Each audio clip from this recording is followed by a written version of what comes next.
the name is Press Flowers by Nell, and I press any flowers, mostly wedding flowers, bridal bouquets, and I also have a gallery wall here with things for sale, and I sell little cards and bookmarks and baby gifts and things like that.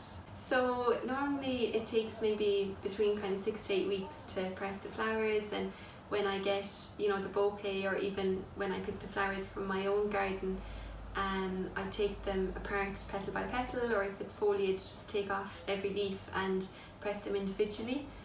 And then I check up on them maybe every 2 or 3 days for the first few weeks, and then after that I just maybe check on them once a week, and when they're ready then to be pressed, I arrange them on a sheet of mountboard, like there's all the different colours, and then I bring it to a framer, Thomas Street Framers, and they frame everything for me. They're amazing, like they're lovely professional frames, and they have a massive selection, and it really finishes off the piece perfectly, I think. You mentioned there taking apart leaf by leaf and the process. Sounds very time consuming. Do you find it therapeutic? Very therapeutic, yeah. I love doing it. I just find it so relaxing, and like you'd be so amazed, you know, you could have 2 of the exact same roses, but inside the petals are completely different. And that's lovely, taking it apart, because it's always a surprise, you know, you never know, oh, what's the rose going to be like. And how did you get this love for flowers and pressing them? So when I was a kid, my mum used to press flowers, and my grandmother opened Lawless Flowers nearly 40 years ago, so I always grew up with flowers surrounding me, I suppose.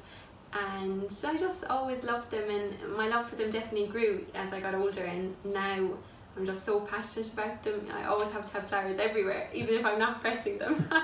And you worked in Lawless Flowers for some time, but yes. You said your first flower pressing customer came from there as well. She did, yes, exactly. She was one of their brides, and she loved her bridal bouquet that my Uncle Dan made for her.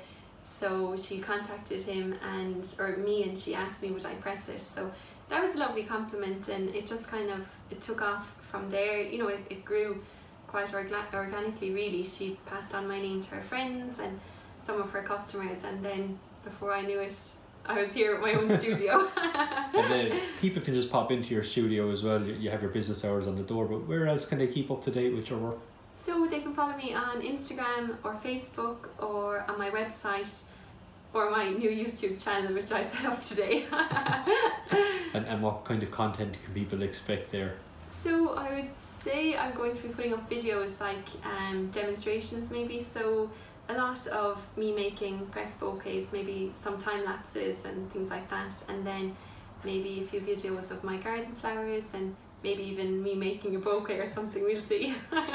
Thanks very much for joining us on the Limerick Post Show, and best of luck on everything. Thank you, thanks for having me.